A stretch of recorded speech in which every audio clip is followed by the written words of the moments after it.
Hey YouTube fans, it's Chris Mencken from Revenge Performance. Today we are going to be working a little bit on the Dodge Stealth shop car here. And one of the main things we're going to be trying to do this today is we're just going to take out the transfer case. We've been running a DSM, basically automatic transfer case in our automatic 3000 GT all-wheel drive setup here. And so far it's been real good. We've been running a Frontline Fabrication full-length brace for the transfer case, but it does have the stock size output shaft on it, which is apparently just fine for 600 or so horsepower and a 3,600 pound race weight. Probably a little more than that. The car itself probably weighs about 3,500. I'm about 220, so together we're probably looking at 3,700 pounds for the Stealth here. And that's more than, most DSM weighs, especially when it runs racing. Last year we ran a 1090 and absolutely no problems. But with the weight, and we're also upgrading to some Garrett GTX3576s instead of 3071s. And we're also planning on really turning the boost knob up this year.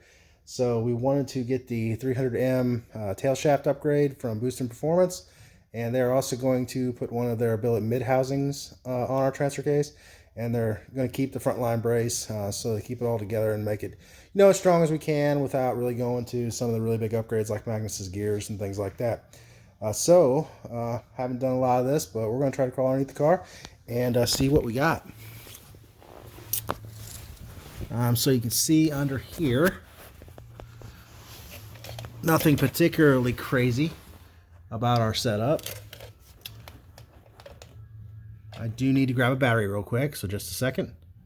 I'm back, if not a little sideways. We have a, not really too crazy of a setup going on under here. We basically have a custom downpipe here.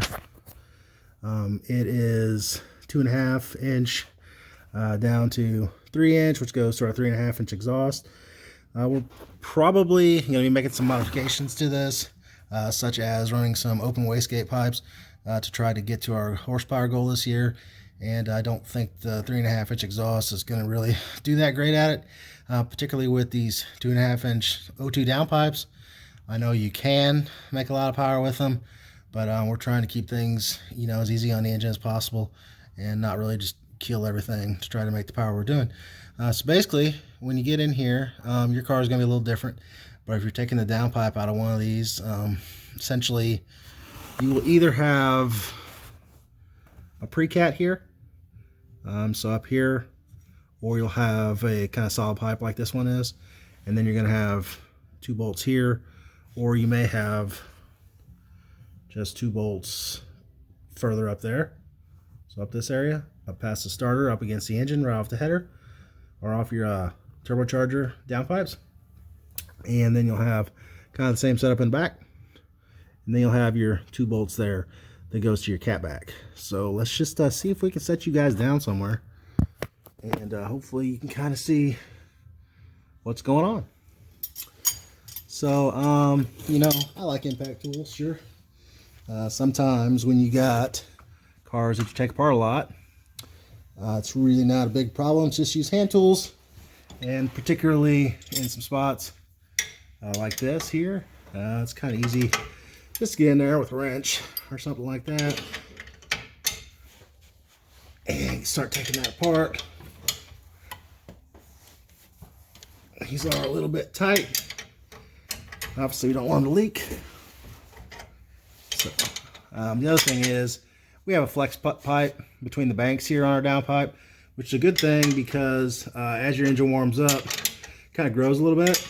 And so by having this flex pipe here, this will give some room for growth up in here. The only issue with ours is when I put this together, I made this a little bit short, and so this is under a little bit of tension,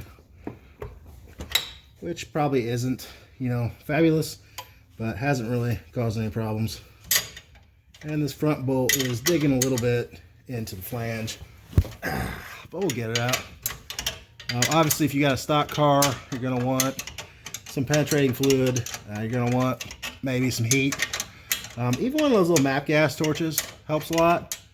I know some people kind of badmouth those, but they just take longer.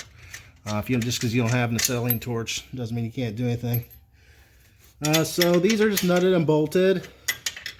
The pieces that go up to the O2 housings are often studded, and so just kind of be prepared for a fight if you've never had it off before. But we've had this off often enough that it's really pretty trivial. I don't expect it to take more than a few minutes.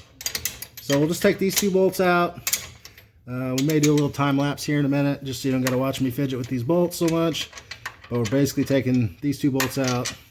You know, I always put my nuts and bolts back together. And normally I like to use flat washers, but these bolts were just long enough. And I don't like to use a really long bolt because it looks bad and corrosion gets into the threads that stick out. So kind of compromise on that. If we had a little bit longer bolt, that'd be better. But yeah, just these two. The two that go straight up into the O2 housing, and then the two that go to the exhaust. And then really, there's just 5 17mm headed bolts. Actually, I think there's 6 on this automatic one. I can't remember. I've only had this off a few times. Not nearly as much as I've had the manual Getrag ones off. So once we get the downpipe out of the way, it's really just a matter of taking this piece out here. All these bolts, and some of them are kind of hard to get to, but get some extensions and a couple of things like that, no big deal. And then this will slide right out of the dry shaft flange here. We are running a one-piece dry shaft shop, carbon fiber drive shaft. It's actually designed for a 5-speed 3000 GT all-wheel drive setup, but we have swapped the front yoke out with one of their billet forged yokes for the DSM stock output shaft size. So the nice thing is with these aftermarket dry shafts, you just have a standard U-joint here that's replaceable. This is actually a 1310 U-joint on both sides. The ones on the factory yoke is actually a type of Chrysler U-joint on one side. It's a 7260 or something like that. And it's a little bit bigger, so don't try to force that in if you do something like this. Just pick up, you know, basically any 1310 U-joint. I like to get like the Spicer ones that don't have a grease zerk. That way they're slightly stronger and things like that. So we'll keep shooting, but I'm probably going to time lapse this because again, you probably don't want to see me take all these bolts out.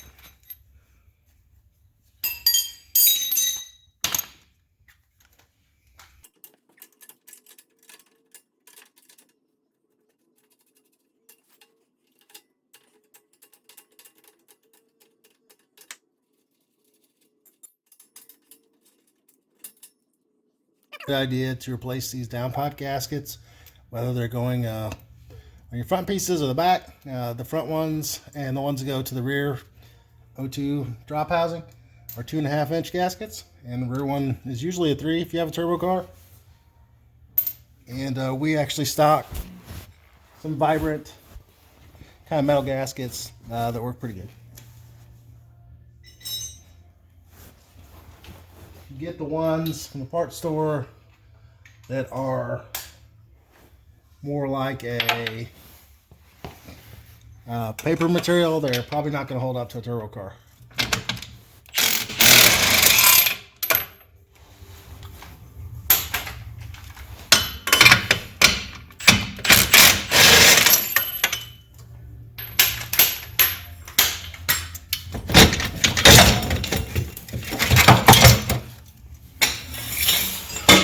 There we go. So your downpipe's out. If you have an oxygen sensor in your downpipe, you're going to want to unplug that or unscrew it before you take it out, obviously. The non-turbo cars had one in the downpipe, and it's really common to put them in the downpipe. We actually run dual wide bands, one in each O2 housing, and so that's why there's not one in our downpipe. So, again, switch you guys here. We just got our frontline fabrication brace on our automatic transfer case. And so, really all I'm going to do now is take the bolts out. We're going to drain the fluid. And so you have a little bit different drain here than you used to. But We do run shockproof in here as well, redline shockproof, which we have on the site. So we're going to drain it. We're going to take these bolts out, and then we'll get an axle stand or jack stand to hold this shaft up. It's dry shaft so that we don't damage it. Carbon fiber is very strong, but doesn't like getting scratched up, so just be careful with that. And that's really about it.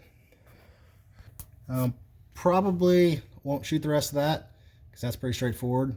But this has been kind of taking a downpipe off one of these, and in addition, kind of an update on the shop car. We're getting ready to pull the motor out because we have some ported heads for it with bigger valves, and we want to put those on.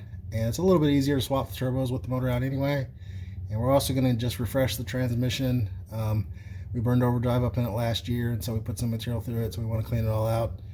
And we have a experimental 5 clutch overdrive configuration that we haven't tried, that we're not expecting to stand full throttle or anything like that, but we're hoping that it can at least take dropping in and out of overdrive on the interstate for a long time without wearing out. So thanks for checking out our video. If you like to see this kind of content, let us know by liking and commenting. Obviously it takes a little bit more work, but we don't mind trying to show you this type of stuff, and I think it kind of brings a little more reality to things than just looking at still pictures. So it's been Chris from Revenge Performance. Get a hold of us and see if we can get some revenge on your ride.